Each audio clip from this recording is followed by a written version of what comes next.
গোপাল ভাঁড়ের সুন্দর একটা মিষ্টি গল্প আজ আমি বলবো। গল্পটি হলো গজাইল তো বর্ষাইল না কেন। গল্পটি শুরু করা যাক। গোপালের স্ত্রীও গোপালের মতন যথেষ্ট বুদ্ধিমতী ও রসবতী ছিলেন। মহারাজ কৃষ্ণচন্দ্র গোপালের রসজ্ঞানের যথেষ্ট পরিচয় পেয়েছিলেন। একদিন তিনি ভাবলেন, ভাঁড় পত্নী কেমন রসবতী তা একবার পরীক্ষা করে দেখতে হবে।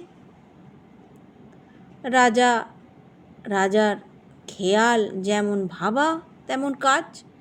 মহারাজ কৃষ্ণচন্দ্র রসিকতা করার উদ্দেশ্যে গোপালকে সঙ্গে নিয়ে গোপালের বাড়িতে এসে উপস্থিত হলেন। গোপালের স্ত্রী বাড়ির উঠানে প্রস্রাব করতে বসেছিল।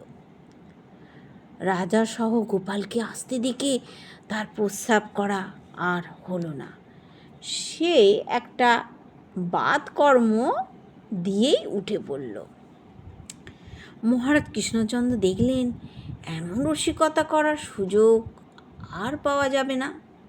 তিনি গোপালের স্ত্রীকে শুনিয়ে বললেন, গজাইল তো বর্ষাইল না কেন।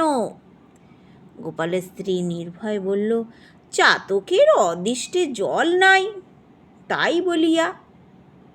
গোপালের স্ত্রীর জবাব শুনে মহারাজ আর রসিকতা করতে সাহস পেলেন না। তিনি বুঝতে পারলেন ভাঁড় পত্নীর সঙ্গে রসিকতা করে রেহাই পাওয়া যাবে না। গোপালের মতন গোপালের উপযুক্ত পত্নীই বটে।